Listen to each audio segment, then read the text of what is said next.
നമസ്കാരം. SV ജേണലിലേക്ക് ഒരിക്കൽ കൂടി സ്വാഗതം. എപ്പോഴും പറയാറുള്ളത് പോലെ തന്നെ നമ്മുടെ വീഡിയോയുമായി ബന്ധപ്പെട്ടുള്ള നിങ്ങളുടെ അഭിപ്രായങ്ങളും അഭിപ്രായ വ്യത്യാസങ്ങളും കമൻറ്റുകളായി രേഖപ്പെടുത്തുക. നമുക്ക് വിഷയത്തിലേക്ക് പോകാം. കഴിഞ്ഞ കുറച്ച് കാലങ്ങളായി ഈ ഇടതുപക്ഷത്തിൻ്റെ അല്ലെങ്കിൽ ഈ തെരഞ്ഞെടുപ്പിന് മുന്നോടിയായി UDF ഇടതുപക്ഷത്തിനെതിരായി കുറേയധികം കാര്യങ്ങൾ പ്രചരിപ്പിക്കുന്നു. ഏറ്റവും പ്രധാനമായി നമ്മൾ പറയേണ്ടത് പച്ചയായ വർഗീയത എന്ന് തന്നെയാണ്. വർഗീയത കൊണ്ട് ഇടതുപക്ഷത്തെ വരിഞ്ഞു മുറുക്കാനുള്ള ശ്രമമാണ്. ഇത് ആരംഭിക്കുന്നത് ആഗോള അയ്യപ്പ സംഗമം എന്നുള്ള പേരുമായി ബന്ധപ്പെട്ടുകൊണ്ട്, അല്ലെങ്കിൽ അങ്ങനെ ഒരു പരിപാടി ശബരിമലയുടെ മാസ്റ്റർ പ്ലാനും അതുകൂടെ അത് നമുക്കെല്ലാവർക്കും അറിയാം എന്തിനാണ് ആഗോള അയ്യപ്പ സംഗമം നടത്തിയതെന്ന്. ഇതുമായി ബന്ധപ്പെട്ടൊരു വലിയ വിപുലമായ പരിപാടി സർക്കാർ സംഘടിപ്പിക്കുന്നു. ദേവസ്വം ബോർഡാണ് സംഘടിപ്പിക്കുന്നത്. സർക്കാർ മുഖ്യമന്ത്രി പിണറായി വിജയൻ അതുമായി ബന്ധപ്പെട്ടുകൊണ്ട് ഉദ്ഘാടകനായി എത്തുന്ന ഒരു വേദി തന്നെയായിരുന്നു. മറ്റ് അയൽ സംസ്ഥാനങ്ങളിലേക്കും എന്തിന് രാജ്യത്തിന് പുറത്തു പോലും ഇതിങ്ങനെ ഒരു പരിപാടി നടത്തുന്നുണ്ട്. പലരും അവരുടെ സ്റ്റാലിൻ അദ്ദേഹത്തിൻ്റെ ഒരു പ്രതിനിധിയെ ഇങ്ങോട്ട് പറഞ്ഞയച്ചു.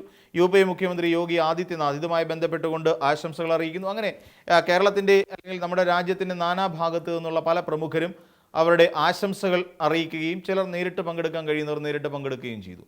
വിപുലമായ ഒരു പരിപാടിയായിരുന്നു. ഇവിടെ നമ്മൾ ആ പരിപാടിയുമായി ബന്ധപ്പെട്ടുകൊണ്ട് നമ്മൾ പരിശോധിക്കുമ്പോൾ അവിടെയുണ്ടായ ഒരു പ്രധാനപ്പെട്ട കാര്യം, ഇതിനെ മറ്റുള്ള രാഷ്ട്രീയക്കാർ കണ്ടത് CPM എന്ന് പറയുന്ന ഒരു രാഷ്ട്രീയ പാർട്ടി ഇവിടെ ഒരു വർഗീയ പ്രീണനത്തിന് ശ്രമിക്കുന്നു എന്നുള്ളതാണ്. ഒരു ഭൂരിപക്ഷ വർഗീയ പ്രീണനത്തിന് ശ്രമിക്കുന്നു. എന്തുകൊണ്ട് അങ്ങനെ ഒരു ധാരണ വന്നു എന്ന് ചോദിച്ചാൽ NSS, SNDP തുടങ്ങിയ കേരളത്തിലെ ഏറ്റവും പ്രമുഖരായ ജാതീയ സംഘടനകൾ, സമുദായ സംഘടനകളെല്ലാം ഇടതുപക്ഷത്തിന് പിന്തുണ പ്രഖ്യാപിക്കുന്ന ഒരു സാഹചര്യമുണ്ടായി. ഈ സാഹചര്യം ഉണ്ടായപ്പോൾ സ്വാഭാവികമായും എതിരെ നിൽക്കുന്ന അതായത് UDFനാണെങ്കിലും അതല്ല NDAക്കാണെങ്കിലും ഒക്കെ വല്ലാത്ത ഒരു വേവലാതി ഉണ്ടാകുക സ്വാഭാവികമാണ്. കാരണം ഞങ്ങൾക്ക് ഇത് കോർഡിനേറ്റ് ചെയ്യാൻ കഴിഞ്ഞില്ല. സർക്കാരിന് വലിയ ക്രെഡിറ്റ് പോകുന്നു. കാര്യം കേരളത്തിലെ ഭൂരിപക്ഷ സമുദായത്തിൻ്റെ എല്ലാം പിന്തുണ ലഭിച്ചിരിക്കുന്നത് ഇടതുപക്ഷത്തിനാണ്. ഇതിൻ്റെ എല്ലാം ഒരു ഡ്രോബാക്ക് അല്ലെങ്കിൽ ഇതിൻ്റെയൊക്കെ ഒരു തിരിച്ചടി തങ്ങൾക്കായിരിക്കും നേരിടുക എന്നുള്ളത് കോൺഗ്രസിനെയും NDAയും വല്ലാതെ അങ്കലാപ്പിലാക്കി. എപ്പോഴാണ് BJP പന്തളത്ത് വെച്ച് ഇതുപോലെ ഒരു അയ്യപ്പ സംഗമം നടത്തി. അത് പച്ചയ്ക്ക് വർഗീയത വിളിച്ചു കൂവുന്ന ഹിന്ദു വർഗീയതയുടെ ഒരു വല്ലാത്ത വിളംബരം തന്നെയായിരുന്നു എന്ന് പറയേണ്ടി വരും. ഒരുപക്ഷെ നമ്മൾ കേരളത്തിലൊന്നും ഇതുവരെ കണ്ടിട്ടില്ലാത്ത തരത്തിലുള്ള ചില വെല്ലുവിളികളും ഒക്കെ അതിനകത്ത് അടക്കം ചെയ്തിരുന്നു എന്നുള്ളതാണ് നമ്മൾ മനസ്സിലാക്കേണ്ടത്. പിന്നെ അന്നേരം മുതൽ തന്നെ ഈ പറയുന്ന ഭൂരിപക്ഷ സമുദായത്തിൽപ്പെട്ട സുകുമാരൻ നായരുടെയും വെള്ളാപ്പള്ളി നടേശൻ്റെയും ഒക്കെ പിന്തുണ ഇടതുപക്ഷത്തിനാണ് എന്ന് അറിഞ്ഞ സമയം മുതൽ തന്നെ ഇവിടെ VD സതീശനെ സംബന്ധിച്ചിടത്തോളം അവർക്ക്, അല്ലെങ്കിൽ രമേശ് ചെന്നിത്തല അടക്കമുള്ള കോൺഗ്രസ് നേതാക്കന്മാർക്ക് വല്ലാത്ത ഒരു എരിപിരി സഞ്ചാരമുണ്ടായി. പിന്നെ എങ്ങനെയും ഈ ആഗോള അയ്യപ്പ സംഗമത്തിന് ശോഭയില്ലായിരുന്നു, അതാകപ്പാടെ മോശമായി പോയി, ആൾക്കാരുടെ എണ്ണം കുറഞ്ഞുപോയി എന്നതടക്കമുള്ള ഒരു വലിയ പ്രചാരം നൽകുക എന്നുള്ളതായിരുന്നു പിന്നീട് UDFൻ്റെ ഏറ്റവും പ്രധാനപ്പെട്ട ശ്രമം. അതിനാൽ VD സതീശൻ പറയുകയും ചെയ്തു, ഞാൻ പോകാതിരുന്നത് കാര്യമായി, അല്ലെങ്കിൽ പോയി സ്വയം നാണം കെടുന്ന ഒരു അവസ്ഥയിലേക്ക് താൻ എത്തിപ്പെട്ടേനെ എന്ന് ഒരു ഘട്ടത്തിൽ VD സതീശൻ ഉച്ചത്തിൽ മാധ്യമപ്രവർത്തകരോട് പറയുകയും ചെയ്തു.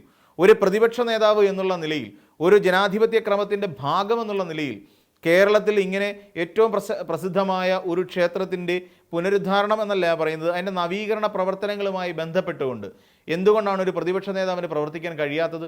ജനാധിപത്യ ക്രമത്തിൽ അദ്ദേഹം വോട്ട് ചെയ്ത്, അല്ലെങ്കിൽ അദ്ദേഹത്തിനെ വോട്ട് ചെയ്ത് ജനങ്ങൾ പ്രതിനിധിയാക്കി മാറ്റിയതാണ്, പ്രതിപക്ഷ നേതാവാക്കി മാറ്റിയതാണ്. ജനവിരുദ്ധത എന്ന് പറയുന്ന ഒരു സാധനം പ്രകടിപ്പിക്കാൻ വേണ്ടിയിട്ടല്ല പ്രതിപക്ഷ നേതാവ് എന്ന് പറയുന്ന ഒരു സ്ഥാനത്തേക്ക് അദ്ദേഹത്തെ കൊണ്ടിരുത്തിയിരുന്നത്. ശരി, അതെന്തെങ്കിലും ആയിക്കൊണ്ട് പോട്ടെ. ആ സമയത്താണ് ശരിക്കും ഈ പറയുന്ന പോലെ ഇവിടെ ഒരു ഭൂരിപക്ഷ വർഗീയതയ്ക്ക് വേണ്ടി പരിശ്രമിച്ചുകൊണ്ടിരിക്കുന്നവരാണ് ഇടതുപക്ഷക്കാർ എന്ന ഒരു വലിയ പ്രചാരണം കൊടുക്കുന്നത്. എന്നിട്ട് ഇതിൻ്റെ സൈഡിലൂടെയാണ് അവർ, നമുക്കറിയാം SDPI, ജമാഅത്തെ ഇസ്ലാമി തുടങ്ങിയവയുടെയും ഒരു പിന്തുണ ആ കാലത്ത് ആർക്ക് ലഭിച്ചിരുന്നു? UDFനുണ്ടായിരുന്നു. എന്നിട്ട് ഇവിടെ പറഞ്ഞു ഇവർ ഹിന്ദു വർഗീയതയുടെ സംഘപരിവാർ അജണ്ടയുമായി പ്രവർത്തിക്കുന്നവരാണ് CPM കാർ അല്ലെങ്കിൽ LDF സർക്കാർ എന്നുള്ള ഒരു പേര് വരുത്തി തീർത്ത് ഏറ്റവും ഒടുവിൽ ഇത് കൊണ്ടെത്തിക്കുന്നത് എവിടെയാണെന്നുള്ളത് നമുക്കറിയാം. സമസ്തയുടെ AP അബൂബക്കർ മുസ്ലിയാർ നയിച്ച കേരള യാത്ര ഉണ്ടായിരുന്നു. ആ കേരള യാത്ര സമാപിക്കുന്ന വേദിയിൽ മുഖ്യമന്ത്രി അവിടെ നിന്നുകൊണ്ട് വളരെ കൃത്യമായി പറഞ്ഞ ഒരു വാചകമുണ്ടായിരുന്നു. ഇവിടുത്തെ ഭൂരിപക്ഷ വർഗീയതയെ ചെറുക്കേണ്ടത് ന്യൂനപക്ഷ വർഗീയത ഉപയോഗിച്ചുകൊണ്ടാകരുത് എന്ന് പറഞ്ഞു. അതായത് വർഗീയതയെ ചെറുക്കാൻ വർഗീയത ഉപയോഗിക്കരുത് എന്നാണ്. എന്നാൽ ഇവിടെ അദ്ദേഹം പറഞ്ഞത് വളരെ പോസിറ്റീവായിട്ടുള്ളൊരു കാര്യമാണ്. ഇവിടെ അതുകൊണ്ട് തന്നെ വർഗീയത എന്ന് പറയുന്ന ഒരു കാര്യത്തെക്കുറിച്ച് നിങ്ങൾ ചിന്തിക്ക വേണ്ട എന്നാണ് അദ്ദേഹം ഉദ്ദേശിച്ചത്. എന്നാൽ വി ഡി സതീശൻ അവിടെ ചെന്ന് നിന്നുകൊണ്ട് പറഞ്ഞ എന്താണ്, ഇവിടുത്തെ ഇസ്ലാമിസ്റ്റുകളെ, അതായത് ആ സമയത്ത് വരെ പിന്നെ ആഗോള അയ്യപ്പ സംഘം സമയത്താണ് വെള്ളാപ്പള്ളിയെ കാറിൽ വിളിച്ചുകൊണ്ട് മുഖ്യമന്ത്രി പോകുന്നത്. അതിനെയും കൂടെ ചേർത്ത് വെച്ചുകൊണ്ടും വെള്ളാപ്പള്ളി പറഞ്ഞ വിവരക്കേടുകളെ എടുത്തു വെച്ച് ഉയർത്തി കാണിച്ചുകൊണ്ട് മുഖ്യമന്ത്രി പറയേണ്ടതാണ് വെള്ളാപ്പള്ളിയെ കൊണ്ട് പറയിക്കുന്നത് എന്നുള്ള തരത്തിൽ അതിനെ വർഗീയ ചുവയോടുകൂടിയുള്ള ഒന്നാക്കി മാറ്റി. അവിടെയാണ് വർഗീയത പ്രസംഗിക്കുന്നതിനും രാഷ്ട്രീയം പറയുന്നതിനും വേണ്ടിയിട്ടുള്ള വേദിയല്ല എന്ന് അബൂബക്കർ മുസ്ലിയാർക്ക് ഒരുപക്ഷെ അവിടെ പറയേണ്ടി വന്നതിന് കാരണവും ഈ വി ഡി സതീശൻ്റെ ഇത്തരത്തിലുള്ള വാക്കുകൾ തന്നെയായിരുന്നു. അന്ന് മുതൽ തന്നെ സംഘപരിവാറുമായി ഇടതുപക്ഷത്തെ കൂട്ടിക്കെട്ടാൻ വേണ്ടിയിട്ടുള്ള ശ്രമം തുടങ്ങി. അപ്പോൾ അതായത് കടന്നാക്രമണം എന്ന് പറയുന്നതായിരിക്കും കുറച്ചുകൂടെ ശരി. ഉദ്ദേശിക്കാത്ത ചില വശങ്ങളിലേക്ക്, ഉദ്ദേശിക്കാത്ത ചില തലങ്ങളിലേക്ക് കൊണ്ടെത്തിക്കുകയായിരുന്നു ശരിക്കും UDF ഇവിടെ ചെയ്തുകൊണ്ടിരുന്നത്. എന്നാൽ പിന്നീട് ഇങ്ങോട്ട് വരുന്നു ഇനിയിപ്പോൾ ഇവിടെ പിന്നെ UDFനെ സംബന്ധിച്ചിടത്തോളം പോരാ എന്ന് പറയുന്നൊരു കോൺസെപ്റ്റ് ഉണ്ടാകുന്നു. അപ്പോൾ അങ്ങനെ മഞ്ചേശ്വരം അടക്കമുള്ള ഭാഗങ്ങളിൽ നിന്ന് SDPIക്കാർ ഇടതുപക്ഷത്തിന് പിന്തുണ പ്രഖ്യാപിക്കുന്ന ഒരു സാഹചര്യത്തിലേക്ക് വന്നു. പലപ്പോഴും അവർ തന്നെ പറയുന്നത്, പലപ്പോഴും ഞങ്ങളടുത്ത് ന്യൂട്രൽ സമീപനമായിരുന്നു, ശരി ദൂരം എന്ന് പറയുന്ന ഒരു സമീപനമായിരുന്നു അവർ സ്വീകരിച്ചിരുന്നത്. അപ്പോൾ SDPI പതുക്കെ ഞങ്ങൾ LDFനെ പിന്തുണയ്ക്കുന്നു പറയുന്ന ഒരു സാഹചര്യത്തിലേക്ക് അവർ പതുക്കെ വഴിമാറി. അപ്പോഴാണ് പിന്നെ പുതിയൊരു പ്രശ്നം ഉയർത്തിക്കൊണ്ടുവരികയാണ്. അപ്പം ഇടതുപക്ഷം ന്യൂനപക്ഷ വർഗീയ പ്രീണനത്തെ ശ്രമിച്ചുകൊണ്ടിരിക്കുന്നു എന്ന് പറയുന്ന പുതിയൊരു തന്ത്രമാണ് ഇവിടെ ഇനി പയറ്റാൻ പോകുന്നത്.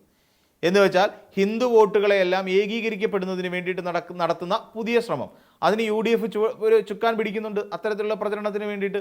അപ്പോൾ SDPI LDFനെ പിന്തുണയ്ക്കുകയാണെന്നുണ്ടെങ്കിൽ തീർച്ചയായും അത് ഒരു ഹിന്ദു വർഗീയതയ്ക്ക് അല്ലെങ്കിൽ ഹിന്ദുത്വയ്ക്ക് എതിരായി മാറും എന്നുള്ളൊരു സിദ്ധാന്തം. ഇതാണ് പുതിയ കളികൾ വരുന്നത്. അപ്പോൾ SDPI പിന്തുണയ്ക്കുന്നു അവർ പറയുന്നു, എന്നാൽ മുഖ്യമന്ത്രിക്ക് അവരുടെ പിന്തുണ ആവശ്യമാണ് എന്ന് വരുത്തി തീർക്കണം. അതിനുവേണ്ടി കിണഞ്ഞ് പരിശ്രമിച്ചുകൊണ്ടിരിക്കുകയാണ് ഇവിടുത്തെ മാധ്യമങ്ങൾ ഉൾപ്പെടെയുള്ളവർ. പ്രത്യേകിച്ച് വർഗീയത പ്രചരിപ്പിക്കാൻ വേണ്ടി പിന്നെ അച്ചാരം വാങ്ങി പണിയെടുക്കുന്ന കുറേ മാധ്യമങ്ങളുണ്ട്. അവരെല്ലാവരും കൂടി മുഖ്യമന്ത്രിയുടെ വായിൽ നിന്ന് ഞങ്ങൾ SDPIക്കാരുടെ പിന്തുണ സ്വീകരിക്കുന്നു എന്ന് പറയുന്നൊരു വാക്ക് വീഴണം, അതിനുവേണ്ടി പരിശ്രമിച്ചുകൊണ്ടിരിക്കുകയാണ്. കടുത്ത പരിശ്രമത്തിലാണ് അവരെല്ലാവരും. എന്നിട്ട് വേണം ഇവിടെ ന്യൂനപക്ഷ വർഗീയതയെ കൊണ്ടു നടക്കുന്നവരാണ് ഇടതുപക്ഷക്കാർ എന്ന് പറയുന്ന ഒരു ഫ്രെയിമിലേക്ക് എത്തിക്കണം. ഇതിനുവേണ്ടി പ്രതിപക്ഷവും അതോടൊപ്പം തന്നെ മാധ്യമങ്ങളും ഒരേപോലെ പരിശ്രമിച്ചുകൊണ്ടിരിക്കുകയാണ്. മുഖ്യമന്ത്രിയോട് നിരന്തരം ചോദിക്കുകയാണ്, നിങ്ങൾക്ക് SDPIയുടെ പിന്തുണ വേണോ? വേണ്ട, ഞങ്ങൾ പറയുന്നില്ലല്ലോ. എന്തിനാണ് അത് വീണ്ടും ഒരു ചർച്ചാ വിഷയത്തിലേക്ക് കൊണ്ടുവരുന്നത്? SDPIയോടല്ലേ ആ കാര്യങ്ങൾ ചോദിക്കേണ്ടത്. നിങ്ങൾ ആർക്കാണ് പിന്തുണ കൊടുക്കുന്നത് എന്ന് SDPIയോട് ചോദിക്കണം. എന്തുകൊണ്ടാണ് നിങ്ങൾ അങ്ങനെ ഒരു പിന്തുണ കൊടുക്കാൻ നിങ്ങൾ ആഗ്രഹിക്കുന്നത്? അതും ചോദിക്കേണ്ടത് SDPI നേതാക്കന്മാരോടാണ്. ഇപ്പം നേരെ തിരിച്ച് മുഖ്യമന്ത്രിയെ ചോദിച്ചിട്ട് SDPI പിന്തുണ തന്നാൽ നിങ്ങൾ സ്വീകരിക്കുമോ? സ്വാഭാവികമെന്നോണം ആര് പിന്തുണച്ചാലും, ഇനി കോൺഗ്രസ്സുകാർ വന്ന് പിന്നെ CPMനെ അല്ലെങ്കിൽ LDFനെ പിന്തുണയ്ക്കാമെന്ന് പറഞ്ഞാലും സ്വാഭാവികമായിട്ടും അംഗീകരിക്കും. ഇവിടെ പിന്നെ കോൺഗ്രസ്സുകാർ പിന്നെ ഇവിടെ പിന്തുണയ്ക്കുന്ന ആരെയാണ്? അമ്പലപ്പുഴയിൽ പിന്തുണയ്ക്കുന്ന G. സുധാകരൻ കോൺഗ്രസ് പാർട്ടിക്കാരനല്ല, അദ്ദേഹം CPMകാരനായിരുന്നു. CPMൽ അംഗത്വം പുതുക്കിയിട്ടില്ല എന്ന് മാത്രമേ ഉള്ളൂ. പയ്യന്നൂരിൽ പിന്നെ കുഞ്ഞികൃഷ്ണൻ പിന്നെയും പാർട്ടിയിൽ നിന്ന് പോയെന്ന് പറയാം. TK ഗോവിന്ദനാണെങ്കിലും എല്ലാവർക്കും ഇത് തന്നെയല്ലേ അവസ്ഥ. മലമ്പുഴയിൽ ആരെയാണ് നിങ്ങൾ പിന്തുണയ്ക്കുന്നത്? കോൺഗ്രസ്സുകാരനെയാണോ? അല്ല. അപ്പം കോൺഗ്രസ് എന്ന് പറയുന്നൊരു പാർട്ടിക്ക് വേണമെന്നുണ്ടെങ്കിൽ CPMനെ പിന്തുണയ്ക്കാവുന്നതേ ഉള്ളൂ. അങ്ങനെ പിന്തുണച്ചാലും ശരി, അവിടെയും പറയും കോൺഗ്രസിൻ്റെ പിന്തുണ ഞങ്ങൾ വേണ്ട എന്ന് ഒരു ഇടതുപക്ഷക്കാരനും പറയില്ല. കാരണം ഇത് തെരഞ്ഞെടുപ്പാണ്. ഈ തെരഞ്ഞെടുപ്പിൽ ആരുടെ പിന്തുണ കിട്ടിയാലും സ്വീകരിക്കും. അത് സ്വാഭാവികമായ ഒരു പ്രോസസ്സാണ്, ജനാധിപത്യ ക്രമത്തിൻ്റെ ഭാഗമാണ്. ഇനി ഈ SDPIയുമായി പിന്തുണ കൂടുകയോ കൂടാതിരിക്കുകയോ, പിന്നെ SDPI അകന്നു പോകുമ്പോൾ എന്തിനാണ് LDFന് അല്ലെങ്കിൽ UDFന് ഇത്രത്തോളം വേവലാതി?